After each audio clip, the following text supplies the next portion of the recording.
अच्छा है, जिंदगी में ज्ञान कैसे प्राप्त करना चाहिए? ज्ञान प्राप्त करने के लिए आयु निश्चित नहीं है। आदमी मरते दम तक ज्ञान प्राप्त कर सकता है।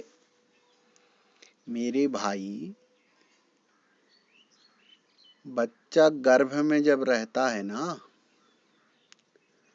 तो ज्ञान प्राप्त करने लगता है। जो सुखदेव जी हैं, श्रीमद् भागवत पुराण कथा में भक्ति रस में जो सुखदेव जी व्यास का रोल करते हैं, भागवत परीक्षित राजा परीक्षित को सुनाते हैं। तो सुखदेव जी जब अपने माता के गर्भ में थे, तो वो पूरा भागवत सुन लिए थे गर्भ में ही।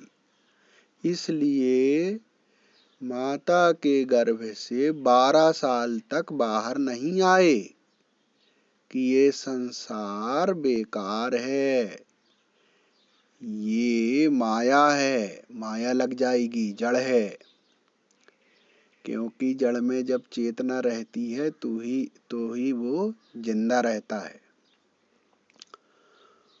तो ज्ञान की प्राप्ति गर्भकाल से शुरू हो जाती है। हमारा जो मस्तिष्क है ना, बहुत अच्छा प्रश्न किए। आज मेरे दिमाग में यही चल रहा था।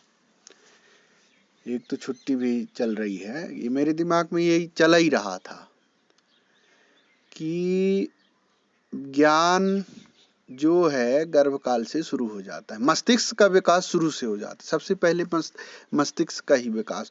शरीर का सबसे मजबूत भाग मस्तिष्क होता है। और ज्ञान की प्राप्ति पेट के अंदर से बच्चा में शुरू हो जाता है। लेकिन रूप स्पर्श गंध जो है वो 3 महीने के बाद जानने लगता है। तो हम सोचते हैं बच्चा है। 5 साल तक तो बच्चे का 50% दिमाग का विकास वैसे हो जाता है।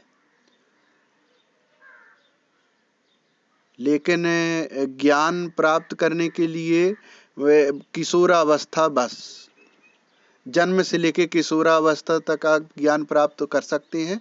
इसके बाद वो मस्तिष्क का जो विकास है वो रुक जाता है। तो ये अवस्था सबसे अच्छी है ज्ञान प्राप्त करने की।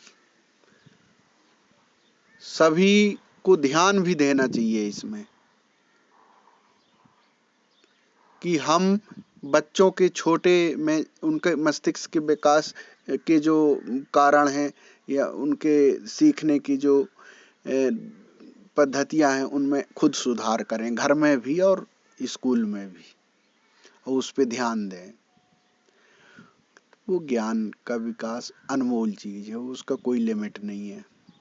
आदमी कुछ न कुछ सीखते रहता है, वही ज्ञान का विकास। सीखना ही ज्ञान है, देखना ही ज्ञान है, दर्शन ही ज्ञान है।